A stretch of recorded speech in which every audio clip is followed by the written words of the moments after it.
हमेशा के लिए गिफ्ट छोड़ गया F-35B। British stealth fighter jet की इस स्मृति को कभी नहीं भूलेगा केरल। 22 जुलाई को ब्रिटिश रॉयल नेवी का stealth fighter jet F-35B Kerala के तिरुवनंतपुरम इंटरनेशनल एयरपोर्ट से सफलतापूर्वक टेक ऑफ कर गया। लेकिन ऐसा करने में अमेरिका में बने इस अत्याधुनिक फाइटर जेट को 39 दिन लग गए। ब्रिटिश नेवी का यह लड़ाकू विमान 14 जून की रात को ही तिरुवनंतपुरम एयरपोर्ट पर आपात स्थिति में उतारा गया था। जब विमान में ईंधन खत्म हो गया तो F-35B के पायलट ने ATC से इमरजेंसी लैंडिंग की अनुमति मांगी और भारतीय वायुसेना के सहयोग से इसकी सुरक्षित लैंडिंग सुनिश्चित करवाई गई। लेकिन इसके बाद 39 दिनों तक इस विमान को लेकर जितनी मुंह उतनी बातें निकलनी शुरू हो गई।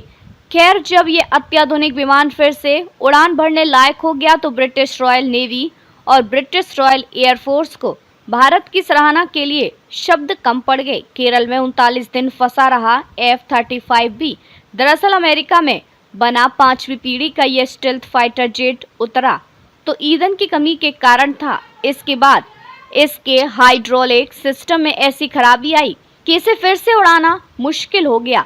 अमेरिका और ब्रिटेन से इंजीनियरों और टेक्नीशियनों की टीमें आई थी, लेकिन सबके सब नकारा साबित हो गए। आखिरकार 6 जुलाई को ब्रिटेन से विशेषज्ञों की एक टीम पहुंची। इसमें करीब 21 लोग थे, जिनमें एविएशन इंजीनियर भी शामिल थे।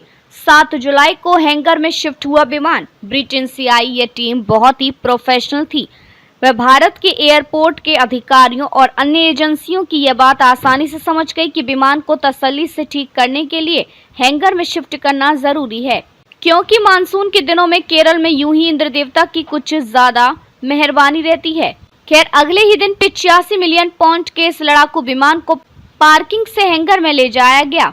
16 दिन बाद यानी 21 जुलाई को एयरपोर्ट के अधिकारियों की ओर से इस बात की पुष्टि की गई कि ब्रिटेन का यह जटिल F-35B फाइटर जेट 22 जुलाई को अपने गंतव्य के लिए उड़ान भरने को तैयार है, क्योंकि ब्रिटेन से आई एविएशन इंजीनियरों की टीम ने इसकी मरम्मत के असंभव कार्य को संभव करके दिखाया था। नहीं तो बीच में इसे C-17 ग्लोब मास्टर में रखकर ले जाने तक की नौबत आ गई थी, लेकिन यह काम इसकी मरम्मत से भी ज्यादा उलझाने वाला था।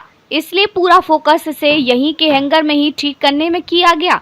अलबत्ता भारत ने अपनी ओर से ब्रिटेन से आई टीम को हर संभव मदद उपलब्ध करवाने की कोशिश की।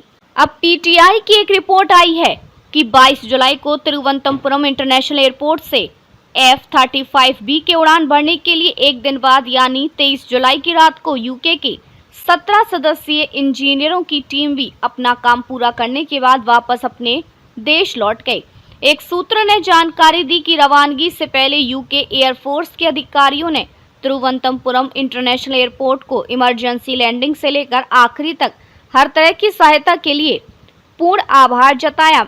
भारतीय मेहमाननवाजी से ब्रिटिश नेवी और एयरफोर्स के अधिकारी इतने गदगद थे कि यूके रॉयल एयरफोर्स के एक फ्लाइट लेफ्टिनेंट निजी तौर पर एयरपोर्ट के अधिकारियों से मिलने के लिए पहुंचे और सूत्र के अनुसार उन्होंने उन्हें रॉयल एयरफोर्स की ओर से एक स्मृति चिन्ह उपहार में दे गए।